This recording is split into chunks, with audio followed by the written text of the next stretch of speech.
लिए, हे नदियों तुम भाग रही हो, वो कलरव तो तुम्हारे अपने ही अंदर है। कस्तूरी कुंडल बसे मृग ढूंढे वन माही। कस्तूरी कुंडल बसे, तुम्हारी सारी शक्तियां तुम में हैं। व्यक्ति की यही सबसे बड़ी दुर्बलता है, व्यक्ति अपनी शक्तियों को नहीं पहचानता, इसलिए बीता हुआ कल भी बेकार गया, आज भी बेकार जा रहा और शायद कल भी बेकार जाएगा। पहचान खो बैठे हैं हम अपनी, और पहचान पाने का रास्ता है ध्यान। ध्यान शब्द थोड़ा सुनने में, चूंकि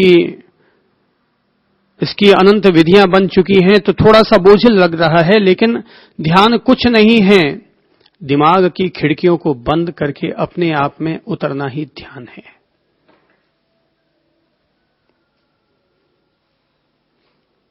ध्यान में उतरने के लिए हम लोगों को ऐसे स्थान का चयन करना चाहिए जो शांत एकांत हो,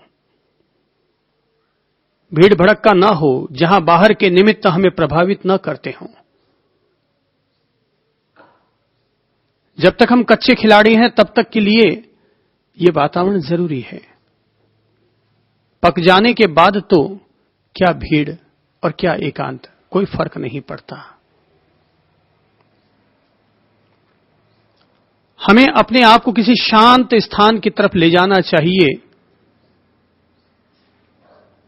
और वहां परिपूर्ण ध्यान भावना के साथ ध्यान में उतरना चाहिए, इस भाव के साथ कि मैं अपने आप को जानने के लिए, अपने आप की शक्तियों को पहचानने के लिए, अपने आप को सही दिशा देने के लिए मैं ध्यान में उतर रहा हूं। ध्यान में उतर रहे हैं अपने आप से रूबरू होने के लिए, अपने आप से मुलाकात करने के लिए। चूंकि आंखें अगर बाहर खुल गई तो हमें बाहर के दृश्य प्रभावित करेंगे और देखना चाहते हैं हम अपने आप को, इसलिए आंखें बंद करनी जरूरी है। शुरुआती दौर पर आंखें बंद करनी जरूरी है।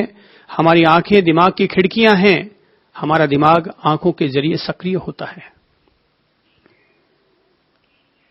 तो आंखों को हमें बहुत कोमलता से झुका लेना चाहिए। ध्यान में इस कदर बैठना चाहिए कि जिससे हम लोग कम से कम 2 घड़ी तक बिना हिले डुले आराम से हम अपने आप में डूबते रहें, अपने आप से मुलाकात करते रहें।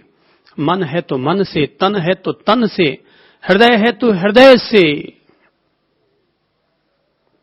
जो भी हमारे अनुभव में आ रहा है, अपने भीतर उतरकर अपने आप को जानते रहें।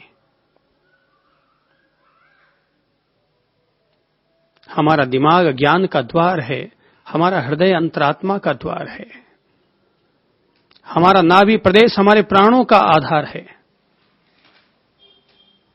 जहां जिसको डूबना हो वहां डूबे, लेकिन नाभि में उतरे तब भी तुम अपने आप में उतरे, हृदय में उतरे तब भी अपने आप में उतरे, और दिमाग में स्थिर हुए तब भी अपने आप में ही हुए। एकांत स्थान पर बैठे, अपने दोनों हाथों को अंगुलियों में फंसा दें, अपनी गोद में रखें। और भी तरीके हो सकते हैं, ये सीधा सरल तरीका बता रहा हूं। दोनों हाथों की अंगुलियों में फंसा दें और दोनों हाथों को अपनी गोद की तरफ लटका दें। बहुत आराम से बैठें। रिलैक्सेशन पहले जरूरी है,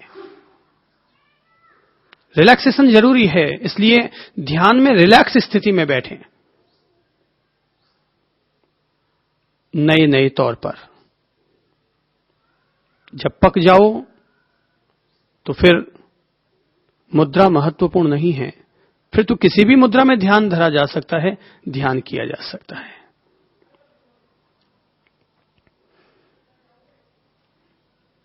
और जब ध्यान में उतरो तो अपनी आंखों को बंद करके सांसों में डूबो, क्योंकि सांसें हमारी आंखों के करीब है, सांसें हमारे दिमाग के करीब है, हमारे अंतर्मन के सबसे करीब है। इसलिए गहरी सांसें लो, गहरी सांसें छोड़ो। कम से कम 10 मिनट तक अपनी सांसों में गहराई देते रहो। जैसे झाड़ू लगाने पर कमरा साफ हो जाया करता है, वैसे ही गहरी सांसों का प्राणायाम करने से अंतर्मन एक लय हो जाया करता है, साफ और निर्मल हो जाया करता है, उसमें लयलीनता बनने लग जाती है। 10 मिनट, 5 मिनट, 15 मिनट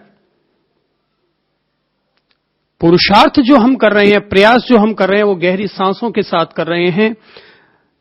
अपने आप ही हमारी गहरी चलने वाली सांसें अपने आप ही शांत होने लग जाएगी, धीरे धीरे मौन होने लग जाएगी। धीरे धीरे सांसों की गति को मंद मंद कर लेंगे हम अपने आप ही, वो अपने आप हो जाएगी।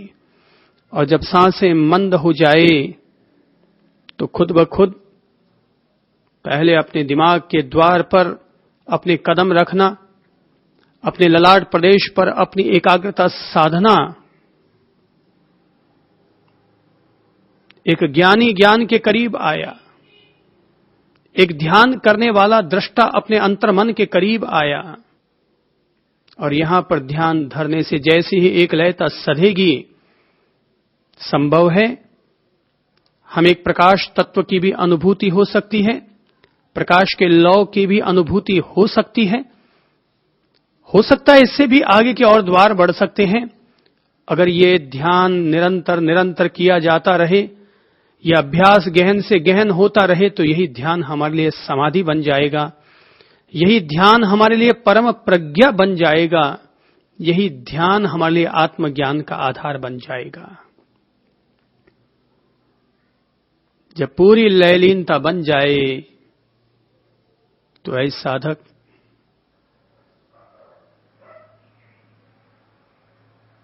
तब अपने हृदय की तरफ उतर जाना, हृदय में डूब जाना, क्योंकि हृदय ही वो केंद्र है जहां पर व्यक्ति को अपनी आत्म तत्व की अनुभूति हुआ करती है। हृदय आत्मा का आधार है। हृदय क्षेत्र में, हमारे वक्षस्थल के इस संपूर्ण क्षेत्र में हमारे आत्म प्रदेशों का घनत्व है। ध्यान केवल डूबना है। पहली पंक्ति में ये जोर देके कह रहा हूं और आखिरी पंक्ति में भी यही जोर देके कहूंगा, ध्यान केवल डूबना है और कुछ नहीं है। ध्यान कोई क्रिया नहीं है, ध्यान कोई विधि नहीं है। विधि केवल नौसिखिए लोगों के लिए होती है, बाकी ध्यान केवल डूबना है। हो सकता है पहले दिन, पहले दौर में, पहली बैठकों में हमारा चित्त भटकता हुआ लगे, भयंकर भटकता हुआ लगे, पर भाई कोई भी छात्र जब पहले दिन स्कूल जाता है तो पहले दिन ही एबीसीडी नहीं सीख जाता, बड़ा रोते रोते जाता है। लेकिन एक दिन ऐसा आता है कि वही रोने वाला छात्र किसी कॉलेज में से एमडी, एमबीए, सीए बन करके बाहर निकला करता है। जब पहले दिन बच्चा स्कूल जाता है तो बहुत रोते रोते जाता है, कई तरह के प्रलोभन देने पड़ते हैं, चॉकलेट, टॉफी, लॉलीपॉप, लेकिन रसरी आवत जात तय सिल पर पड़त निशान।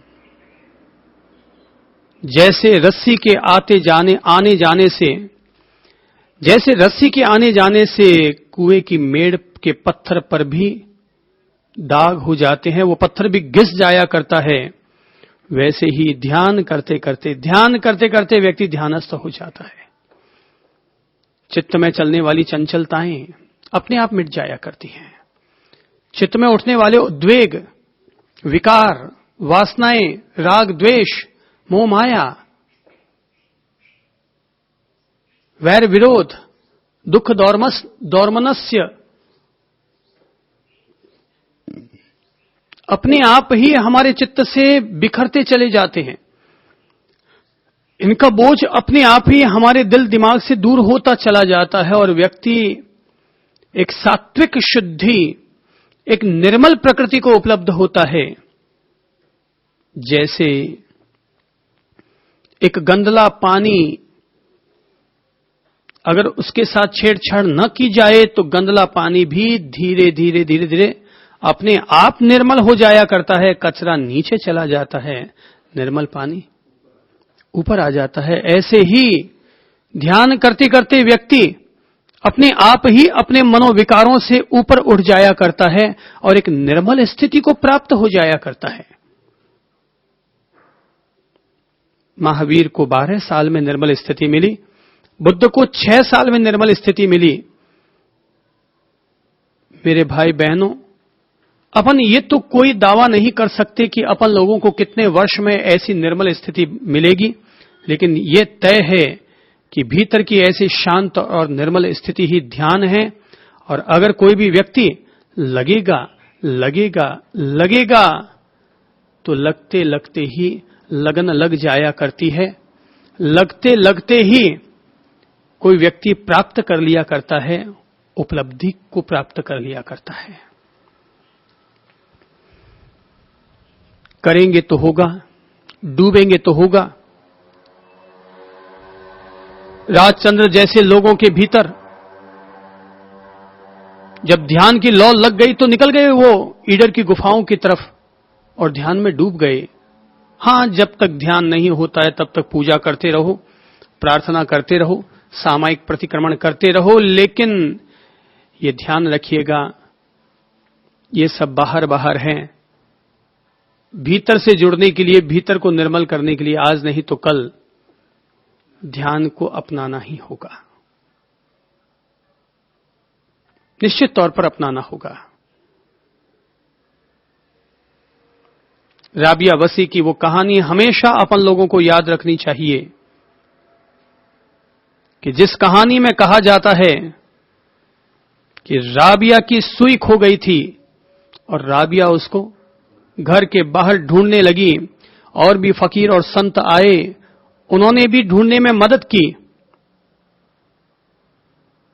आखिर जब सुई न मिल पाई तो फकीरों ने, संतों ने, साधकों ने राबिया से पूछा, ऐ मां जरा बता तो दो कि सुई कहां खोई थी। बोले खोई तो घर के भीतर थी। तो फकीरों ने हंस करके कहा कि तब फिर ऐ पगली मां, फिर तुम बाहर क्यों ढूंढ रही हो? राबिया ने कहा, मैं बाहर इसलिए ढूंढ रही थी क्योंकि बाहर रोशनी थी, बाहर आंखें खुलती थी, बाहर देखने में सुविधा थी। फकीरों ने कहा, भले ही कितना भी बाहर क्यों न ढूंढ लो, पर जहां सुई खोई है आखिर तो तुम्हें वहीं पर ही ढूंढना पड़ेगा। चाहे जितने कुछ कर लो, पर आखिर तो वहीं शरण लेनी पड़ेगी जहां पर सुई खोई है। राबिया ने तब फकीरों से, संतों से, साधकों से कहा था, मैं समझती थी तुम लोगों को समझ नहीं है इसलिए तुम बाहर ढूंढ रहे हो, और जब तुम्हें पता है कि भीतर में खोई हुई चीज भीतर में ही मिलेगी तो तुम बाहर कहां ढूंढ रहे हो? अंदर जाओ, अंदर बैठकर एकांत में ध्यान करो और इस तरह अपने आप को प्राप्त करो। राबिया एक तरह से अपन सब लोगों से कहती है, ऐ मेरे बंदे, ऐ खुदा के बंदे, ऐ ईश्वर के देवदूत, ऐ ईश्वर के पुत्र, हे अमृत पुत्र, अगर तुम्हें अपने आप को प्राप्त करना है तो अपने आप के साथ दोस्ती, अपने आप के साथ मित्रता, अपने आप के साथ ध्यान करना तुम्हें आना चाहिए। यहीं से ही हमें हमारी अनंत अनंत शक्तियां प्राप्त होंगी, यहीं से ही हमें अनंत अनंत रिद्धियां और सिद्धियां प्राप्त होंगी। एक सामान्य मनुष्य बनकर, एक सामान्य इंसान बनकर जीना है तो केवल ज्ञान के धरातल पर जीते रहो, पर एक असाधारण स्थिति को प्राप्त करना है तो ज्ञान से 4 कदम आगे बढ़ाकर ध्यान का दरवाजा खटखटाओ। फिर ध्यान का दरवाजा खटखटाओ